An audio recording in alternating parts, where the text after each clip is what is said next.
What if the single biggest factor making your diabetes harder to control isn't what you're eating, how much you're exercising, or even your medication dosage, but something as fundamental as the timing and temperature of the water you drink throughout the day? I know you're probably skeptical. You've spent years, maybe decades, trying everything: different medications that came with side effects, restrictive diets that left you feeling deprived, expensive glucose monitors, supplements that promised miracles but delivered nothing. And here I am telling you that water, simple H2O, could be the missing piece. But stay with me because what I'm about to share has helped many people see meaningful drops in fasting blood glucose within just a few weeks.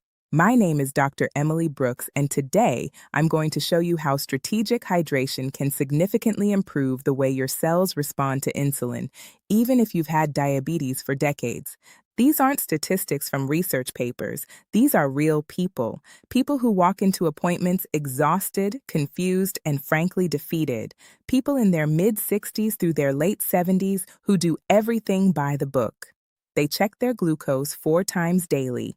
They've memorized the glycemic index. They measure their carbohydrates to the gram. They walk after dinner, take their metformin with clockwork precision, and still their morning numbers are all over the place.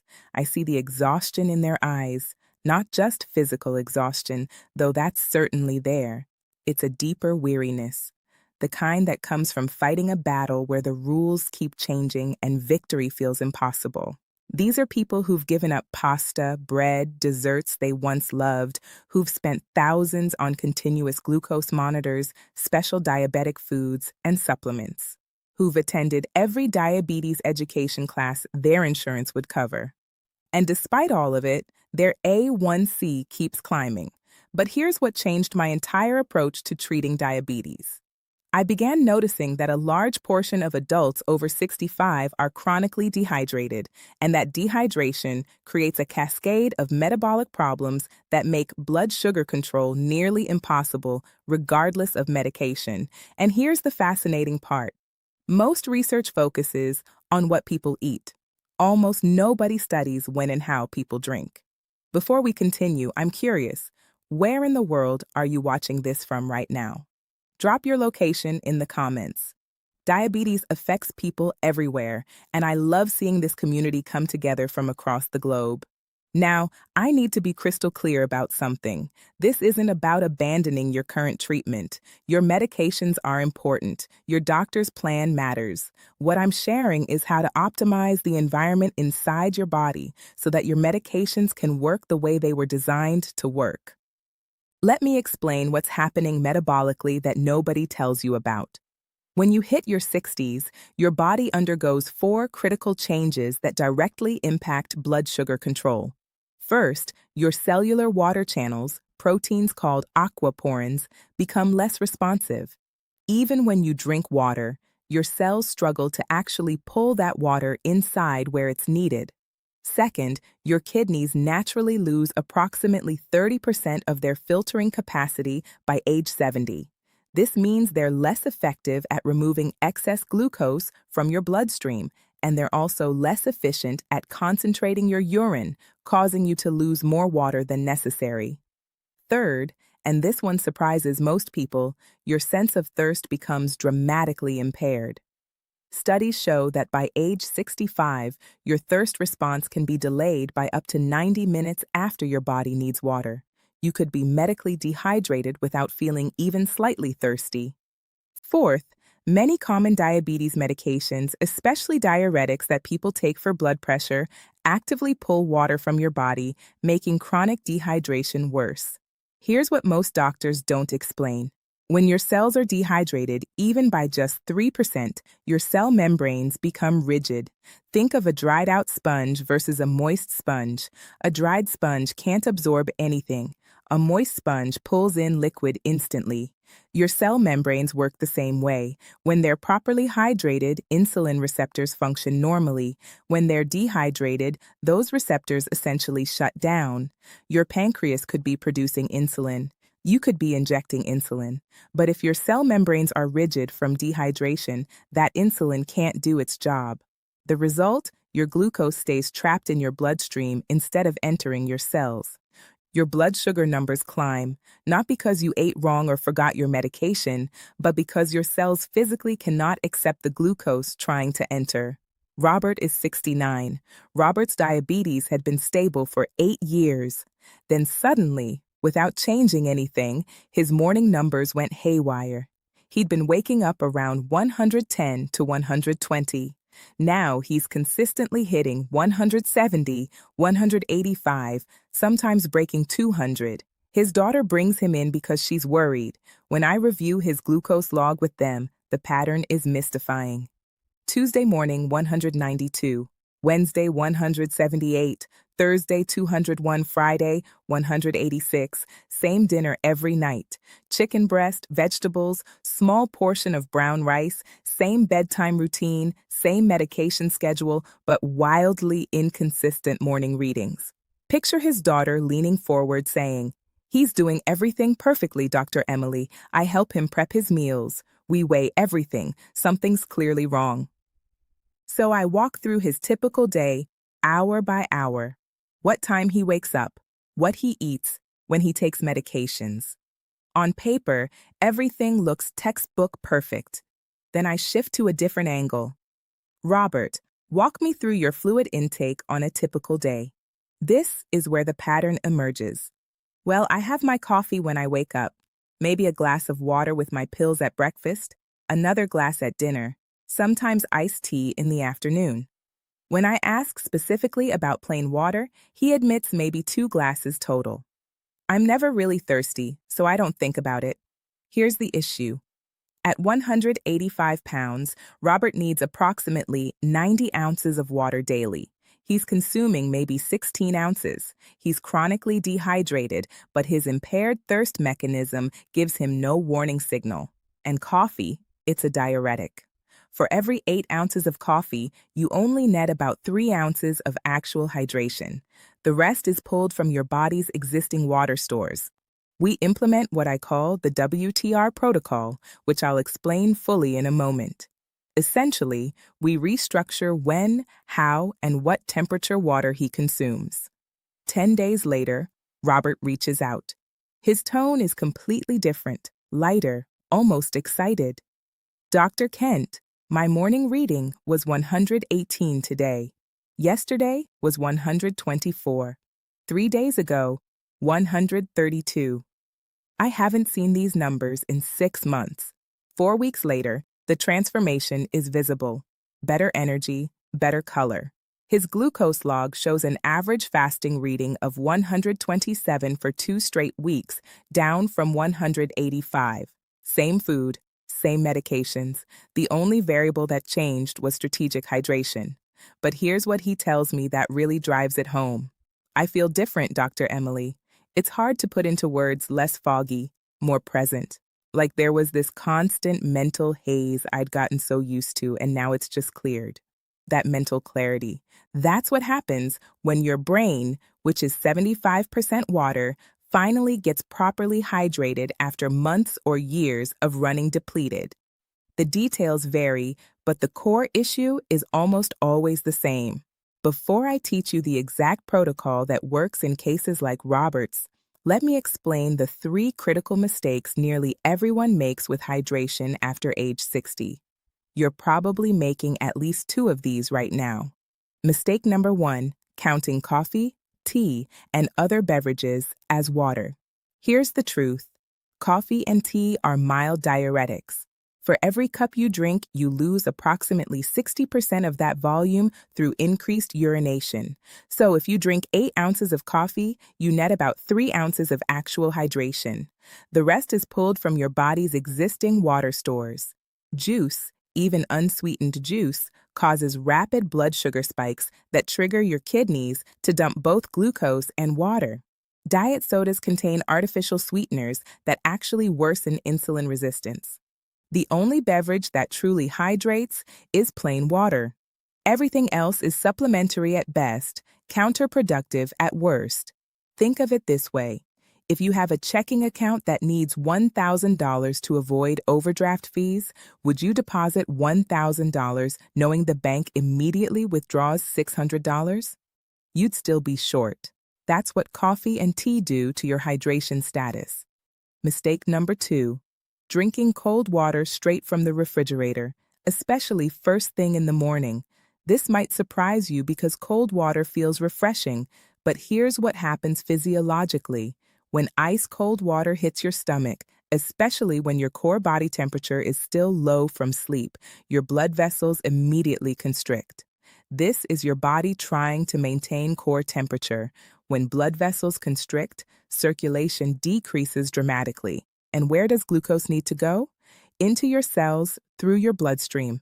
Constricted blood vessels mean insulin and glucose can't reach their destinations efficiently. Additionally, cold water in an empty stomach shocks your digestive system. This triggers a stress response, which releases cortisol. And what does cortisol do? It signals your liver to dump stored glucose into your bloodstream. You've just created a morning blood sugar spike before you've even eaten breakfast. Room temperature water, or better yet, warm water, keeps your blood vessels relaxed and open. Circulation remains optimal. Your stress response stays calm. Your morning blood sugar stays stable. Mistake number 3, drinking large amounts only when you finally notice you're thirsty. Remember, your thirst mechanism is impaired. By the time you feel thirsty at age 65 or older, you're already significantly dehydrated. But then what do most people do? They drink 16 or 20 ounces all at once, thinking they're fixing the problem. Your intestines can only absorb approximately 8 ounces of water every 20 minutes. Anything beyond that amount simply passes through to your bladder and comes right back out. You haven't hydrated your cells. You've just taken an expensive trip to the bathroom. It's like trying to water a garden with a fire hose. The ground can't absorb it fast enough. It runs off. The roots stay dry even though you've used a lot of water. Proper hydration requires small, frequent amounts throughout the day. Think of it as maintaining a constant, gentle rain instead of one massive downpour. Now, let me teach you the exact protocol I use with my patients. I call it the WTR protocol. W stands for water itself, pure and strategic. T stands for timing, the specific schedule that optimizes glucose control. R stands for regulation, the way your body learns to predict and respond. Let's break down each component. First, water quality matters more than most people realize. Tap water is fine if your municipality has good filtration, but I recommend filtered water if possible, not because of dramatic toxins, but because minerals matter. Here's my specific recommendation. Use filtered water and add back trace minerals. You can buy liquid trace mineral drops at any health food store, usually for about $10, and they last months. Why minerals? Your cells don't just need H2O. They need electrolytes to create the electrical gradients that allow glucose to enter. Think of minerals as the keys that unlock your cell doors. Water without minerals is like showing up at a locked door with no key. Specifically, magnesium is crucial for insulin function. Nearly 70% of people over 60 are clinically deficient. Potassium helps regulate glucose levels. Sodium in appropriate amounts is essential for cellular hydration. My recommendation, add 5 drops of trace mineral solution to every 32 ounces of water you drink. That's it. Simple, inexpensive, dramatically effective. Window number 1. Immediately upon waking, before anything else, the moment your feet hit the floor, before coffee, before bathroom, before checking your phone, drink 12 ounces of room temperature water with minerals. Room temperature, not cold, with minerals, not plain. This does something remarkable. After 7 to 8 hours without fluid, your blood has literally thickened overnight. Your first drink of the day rehydrates your blood, allowing it to flow more easily and deliver insulin more effectively. Additionally, drinking water first thing signals your hypothalamus to wake up your metabolism gently. This prevents the cortisol spike that causes dawn phenomenon, that frustrating morning blood sugar rise that seems to come from nowhere. In cases like Robert's that I just described, this single step often drops morning glucose by 30 to 35 points on average, 35 points from 12 ounces of water at the right time. Window number 2. 30 minutes before each meal. This timing is critical. Drink 8 ounces exactly 30 minutes before you eat breakfast, lunch, and dinner. Not 15 minutes, not right before eating. 30 minutes. Why? This gives your stomach time to prepare. It activates digestive enzymes. It begins to dilute stomach acid to the optimal concentration for breaking down food. Most importantly for blood sugar, it slows gastric emptying. When food moves more slowly from your stomach to your small intestine, carbohydrates are absorbed more gradually. This creates a gentle rise in blood sugar instead of a sharp spike. Your available insulin can actually keep up with incoming glucose. Studies show this single habit can reduce post-meal glucose spikes by up to 35%. That's comparable to some medications achieved simply by drinking water at the right time. Window number 3, mid-morning and mid-after afternoon between meals. This is when most people's blood sugar does unpredictable things. You're not eating, so you assume your glucose should be stable, but then you check and it's climbed 20 or 30 points for no apparent reason. What's actually happening?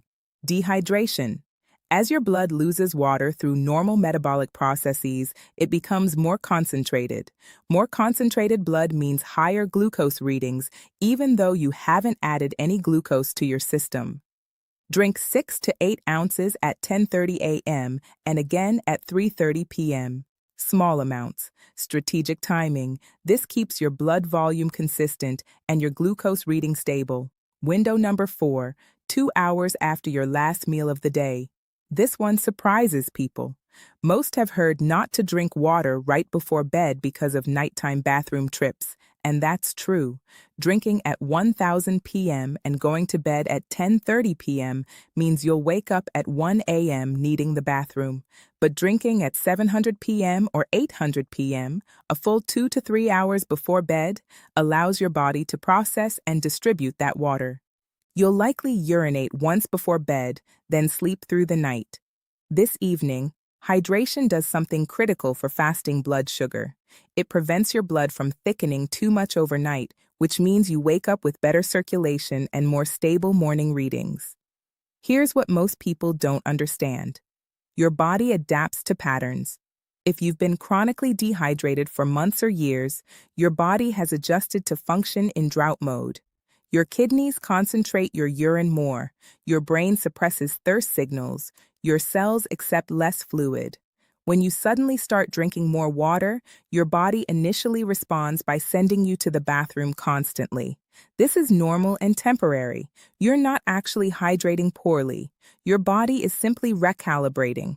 Most people quit after 3 days because the bathroom trips are annoying. But here's what happens if you stick with it. Within 10 to 14 days, your kidneys adjust. Your bladder learns to hold more comfortably. Your cells begin accepting more water. The bathroom urgency decreases dramatically while true cellular hydration improves. This is the regulation phase. You're teaching your body to trust that water is consistently available so it doesn't need to stay in crisis mode. Additionally, drinking water on a precise schedule trains your circadian rhythm. Your body begins anticipating these hydration windows and preps your metabolism accordingly. This creates remarkably stable blood sugar patterns over time. So, what actually happens when you implement the WTR protocol? Let me give you realistic expectations week by week. Week 1, you'll be in the bathroom more than usual. I'm not going to lie to you about this. It's annoying, but it's temporary. Your body is flushing out years of accumulated metabolic waste. Push through this week. Blood sugar-wise, you might see small improvements, maybe 5 to 10 points lower on average. Nothing dramatic yet. Some people feel slightly more energetic. Most don't notice much beyond bathroom trips. Week 2, bathroom frequency starts normalizing. Most patients tell me by day 10 or 11, they're not constantly looking for restrooms anymore. Blood sugar readings begin showing more consistency. Not necessarily lower every time, but less random variation. The spread between your highest and lowest reading each day starts narrowing. Week 3, this is where people typically have their breakthrough moment. Morning fasting glucose begins dropping noticeably, 15, 20, sometimes 25 points lower than your previous average. Post-meal spikes become more predictable and less dramatic. Most importantly, you start feeling different. Mental clarity improves. That afternoon, energy crash lessens. Some patients tell me their joint pain decreases because inflammation drops when you're properly hydrated. Week 4 and beyond, blood sugar control continues improving. Many patients see their A1C drop by zero point 0.5 to zero point 0.8 points over 3 months. Some, under their doctor's supervision, can reduce medication dosages. Typical feedback at the 12-week mark sounds like I haven't had a single reading over 160 in 3 weeks. Before this protocol, I was over 180 almost daily. My doctor cut my evening metformin dose in half. Linda is 73. Linda had been managing type 2 diabetes for 16 years. When she first comes in, she's visibly defeated. Picture her sitting across from me saying, "Dr. Emily, I need you to be completely honest with me. My endocrinologist says I need to start insulin. My A1C is 8.9, up from 7.8 just 6 months ago. I'm already on 3 oral medications. I honestly feel like I'm failing." She pauses and you can see tears forming. I'm terrified of needles. I know that probably sounds ridiculous at my age, but the thought of injecting myself multiple times every day, I don't know if I can handle that. Total daily water intake approximately 20 ounces if that. Her urine is dark amber. Her skin has that papery texture of chronic dehydration. She reports constant fatigue. When I explain the WTR protocol, her response is skeptical. Water? Really? That seems far too simple to make any meaningful difference, but she's willing to try anything to avoid insulin injections. So we start immediately. The first week is challenging. She messages me on day 4. I feel like I'm living in my bathroom, but I encourage her to push through. By week 2, things shift. Bathroom trips are finally decreasing. I actually slept through the entire night last night for the first time in months, and my morning blood sugar was 148 yesterday. It hasn't been below 175 in half a year. Week 3, she comes in for follow-up. The change is visible. Better skin color, brighter eyes, easier movement. "Look at this," she says, showing her glucose log. My average fasting reading this week was 139.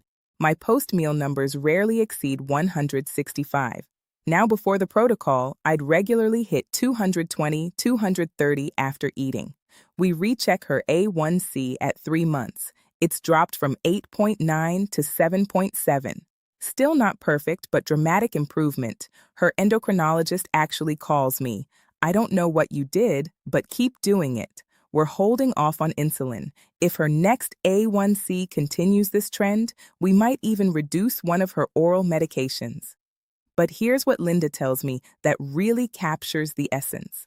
"I realized I'd spent 16 years meticulously managing my diet, my exercise, my medications, everything except the most fundamental thing my body needs, water. I was running on empty and expecting my engine to perform perfectly. 6 months later, her A1C is 7.2. The insulin conversation is permanently off the table. She avoided the needles she'd been dreading with water, timing, and consistency. Sometimes the most basic needs are the ones that get missed while attention stays on complex interventions. Now, let me be absolutely clear about important precautions.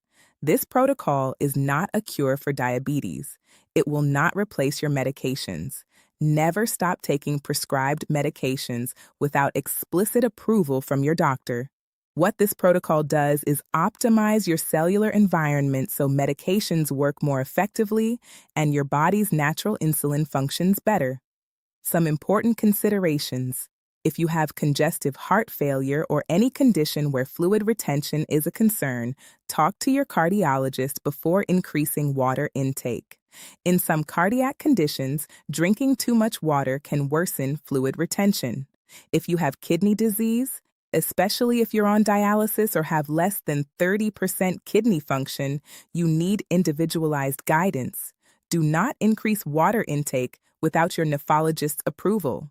If you're on diuretic medications for blood pressure or heart conditions, your doctor may need to adjust dosages as you improve hydration. Proper hydration can naturally lower blood pressure, which is good, but might make your current diuretic dose too strong. Watch for signs of overhydration, though this is rare.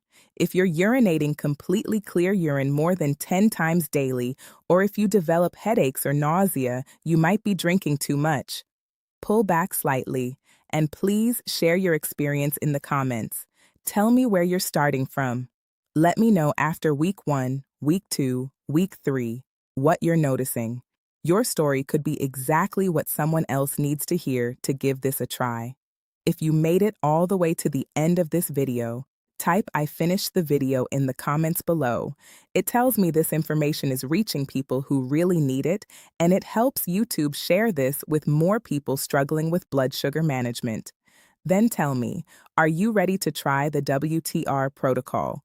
What concerns do you have about implementing it?